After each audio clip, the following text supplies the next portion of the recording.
All right, welcome everyone. We're Semblance of Sanity. I'm Caleb. I'm Jacob. And we're here for Saiki K, Season 1, Episode 20. Oh boy.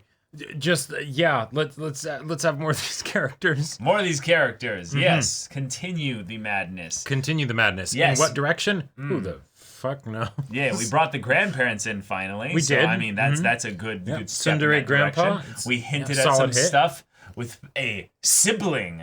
Oh, that's right. Saiki's. Yeah. And I was like going under the assumption that, like normal, there would be nothing necessarily plot relevance that would continue into the next episode. But we do actually have something that's very important to go into at some point. And there's a possibility. It's a possibility that they could be another psychic.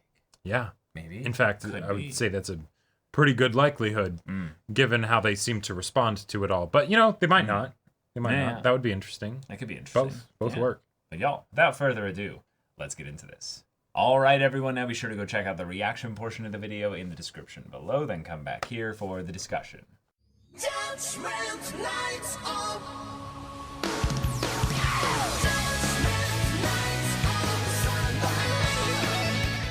Y'all, I got a headache from that episode. Oh my god. The rapid fire 100, 100, 100, 100, 100, 100, 100. Yep. Like every single way they could find a way to shove in 100 into that part there. Yep. Made me realize, wait a minute, was this a bonus episode in the anime just specifically to celebrate it being the 100th chapter? But Maybe. Then in the dialogue, they change it to whatever the episode of the anime that it currently is, because the manga wouldn't know necessarily what episode of the anime it was at the time. Right. So therefore, there was some anime original dialogue at the very least. But potentially this entire thing was anime original. Right. Although at the same time, that would have been hilarious if in the manga they called it the anime episode because they're getting ahead of the curve or something. Oh my god. But okay. All right. We had a lot of skits this episode. I think my personal favorite was the cooking one. Yep. And Teruhashi for a close second for me. Yeah. Oh yeah, that one was fantastic. The cooking one though, oh man, that got to the point where I was like, oh god, I don't want to watch this. Like, it's so gross. Yeah, meta drinking the dough, the stuff that they were doing to the actual dough. Right. The fact that Nendo saved the whole thing, like, pretty well, and also Saiki did a lot as well, despite what Hayao and Shunkaido were doing to try and ruin the whole thing. But then, of course, he ends up making it a tuna salad crepe thing, and I do not like tuna salad. I actually think tuna is fine. I love tuna salad. I love tuna salad. Don't put that in a fucking crepe, please. Yeah. Like, no. I'm sure they're fine, but like not my thing. Yeah. But yeah, the reveal that the Teruhashi fan club is nearly 37,000 members strong. Involves politicians and teachers from other schools and students and what have you. It's a national level cult and organization. Yep. It's primarily led by young boys. Right. It's not even a thing where you even see any of these adults there. It's just the idea that maybe they actually have that many members, but the actual ones that take it the most seriously are only the ones that are, 15 to 17 year old boys, basically. I feel like there's lots of different ways to look at this. Theoretically, you don't have to look at it seriously at all because it's a comedy bit. But if you look at the implications of it, I think that the comedy can get elevated. Because yes, the idea of politicians being a part of this group that's ran by some kid in high school or whatever that is just under the 600th member. So true. So how long has this been going if the 600th member is the leader? Because it seems like it runs on some level of seniority. It might be just this district leader. That's true. This is just this area's leader. Yeah, but I love the idea of if the politicians and stuff do take it very seriously, which in and of itself is a bit of a thing. But the idea of them being like, yes, and following the instructions of some kid that's like, this is how we run these things. It is law. The law dictates this, and we will abide by these rules.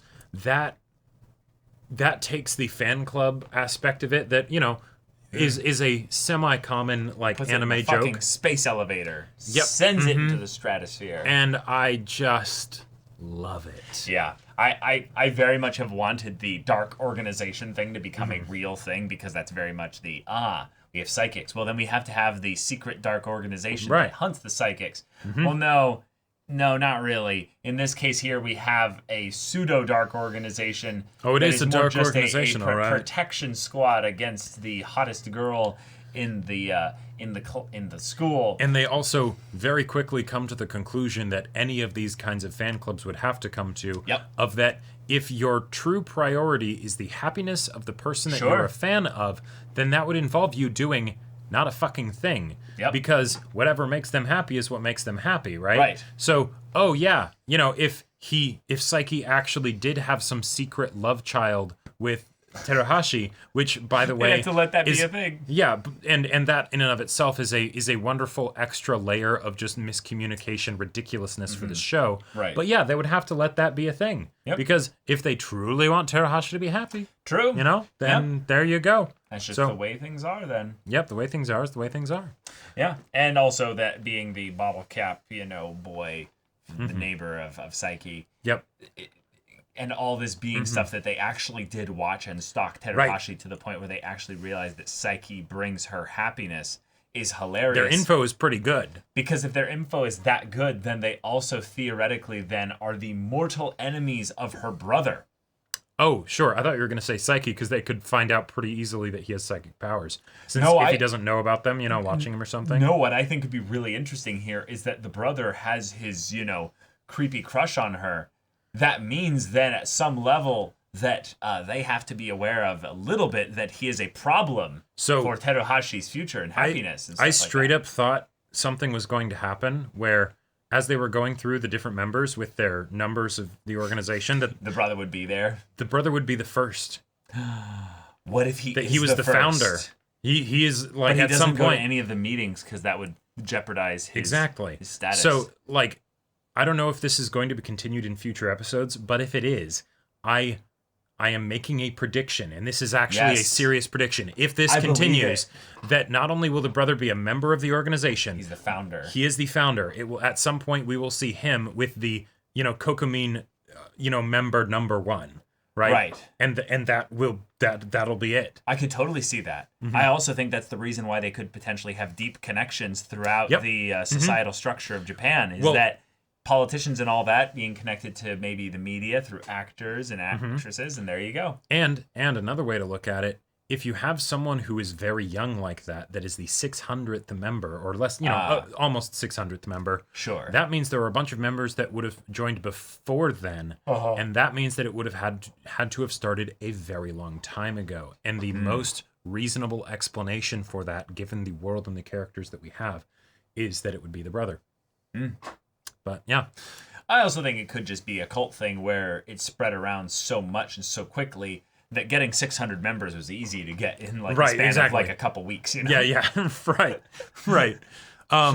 But we also had that whole deal of the club, which I quite enjoyed. Club, yeah, the occult club. We were introduced to a new character there as well. We were introduced to a new character. She was very much shown in the ensemble of characters in the OP, where they had like the big box with a bunch of people in there. She was in the top left, I think. So yeah, don't remember, but that sounds about right. Yeah, I can bring up the image. Yeah. But 1, more side characters. I'm always a fan of that. 2, romance between the side characters. That is something that I don't just like in this show. I like that in just about any slice of life anime. Right? Yeah, there she is. Yep.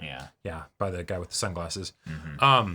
So the fact that we have what's his name, Reita? Yeah, Tritsuka. Yeah, the fact that he now has a crush on somebody, yes, I am all for that. Because I'm sure there's all kinds of fun dynamics that can be explored with that, given his desire to build a harem and everything. True. But then also the fact that Kaido ended up being inadvertently significantly more popular than Tritsuka, where Tritsuka is trying to build a harem, Chio likes Kaido, right? Which awesome. And every time Kaido, we're reminded of that is wonderful. Every time we're reminded of that is wonderful, and every time Kaido gets introduced into a scene with the Judgment Nights of right.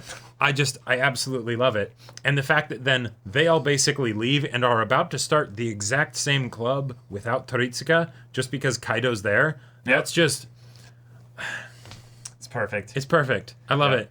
It's also because Shun Kaido is kind of like the dorky good boy where he's his own worst enemy. Yep. But really, like, he doesn't have to be a loner with no friends or anything like that. Exactly. There's a lot of good qualities about him. He just pushes everyone away with his chuny behavior. In some ways, So he's the most like Saiki of any of these characters. He kind of is, yeah. You know? Mm-hmm. Just Saiki actually has powers. Right. Exactly.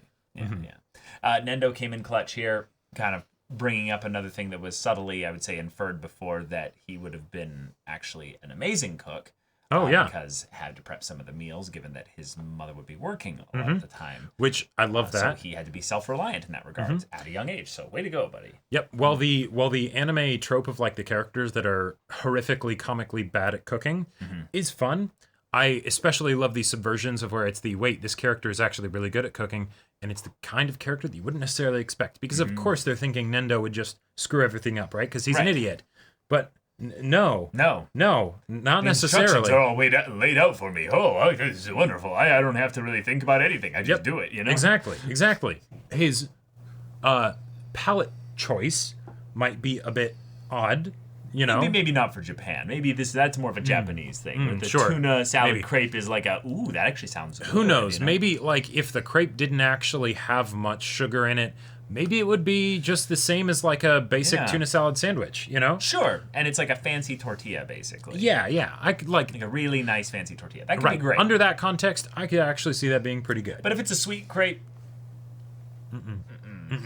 I'm the kind of guy who loves to have tuna salad with like tortilla chips or, you know, stuff like that. Wait, that's actually really close to what we were... No, yeah, exactly. Right. But crepe, you gotta make sure it's not sweet. Anyways. I agree.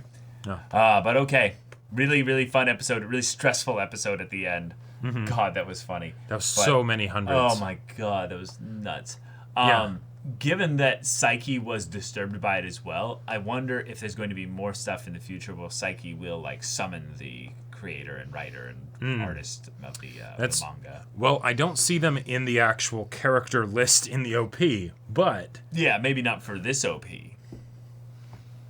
That's a good point. Because most of these characters in the OP here, the big image, have been introduced already. Yeah, there's like a handful that haven't yet, but most of them have. Also, Saiki's brother character, because we saw his character design in the previous episode, he looks like he's in some kind of flying saucer. All okay, right. I can't wait to see what the explanation is for that. He's been traversing the galaxy for a long time. That's why we just haven't seen him. Yep.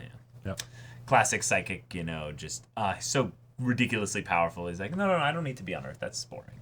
Right. I left a long time ago. And also the gym instructor being the one who teaches Homek. Yes, that was so awesome. good. Matsuzaki! That was wonderful. I love it. Love it. Yes.